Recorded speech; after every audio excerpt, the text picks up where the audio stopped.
Treasury Secretary Tim Geithner announced he would delay a report on global currencies that many expected would label China a currency manipulator. Now, the Treasury Department betting international diplomacy will work better than U.S. pressure to get China to strengthen the yuan. Here to talk about the implications of this delay is Carla Hills. She's the co-chair of the Council on Foreign Relations and also the former U.S. Trade Representative. Carla, thank you so much for joining us. Really appreciate it. And you have said, basically in response to this decision, that this was absolutely the right decision. I have. I believe that it's important to work with China on the currency issue. But I think pointing fingers or calling China a manipulator won't help. In fact, it'll hurt and slow up the process. And delaying this report, does it give you a clue that perhaps we will not see, when it eventually comes out, when this report comes out, that it means that we're likely not going to see the word manipulator in here when it comes to China? The report's been late in the past. This is not the first time that Treasury's missed the April 15th deadline. And keep in mind, we have a strategic and economic dialogue scheduled with the Chinese in June, or late May, actually. And this is a good issue to have on the agenda.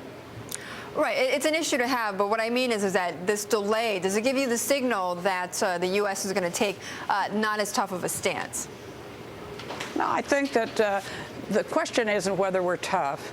The question is, how can we work together to deal with the global imbalance? If the Chinese were to come after us and say, you've got to reduce your fiscal deficit down to 2% of GDP immediately, that's not going to help us get there. What we want to do is to develop a global balance in macroeconomics. Okay, so how do you make that work? How does that work? I think there's a debate going on in China, and one factor is appreciation of its currency. But it's not the only factor. They have many market distortions, and if they could begin to work on those along with appreciation of their currency, and we begin to work on ours, like controlling the fiscal deficit and having a plan to bring it into balance, I think that's the best way to have a good solution. Is it important for the U.S. to turn this from a unilateral position to something that's more multilateral? Absolutely, and the G20 gives us that opportunity. There are other countries that have great surpluses and have consumption that is deficient. Germany is one, and it behooves us to work with countries so that we can each deal with those things that make a difference. We have the biggest fiscal deficit, and we've got to deal with that too. So working with the Chinese, the Germans, Spanish, the Brits, but very, very important. Okay, but how would that process go? I mean, what would it be? Would the U.S. go through the WTO, or how would the U.S. be able to get the other countries on board?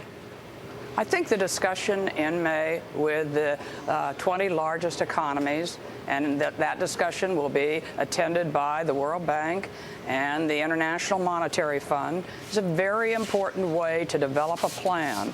And keep in mind, the Chinese have an internal debate as to the merits of now appreciating their currency. I think that the central bank believes it should appreciate. I think the Commerce Minister is worried about the plants that are in southern China. And they're going to have to work out that debate, just like we're having to work out through some of our political debates.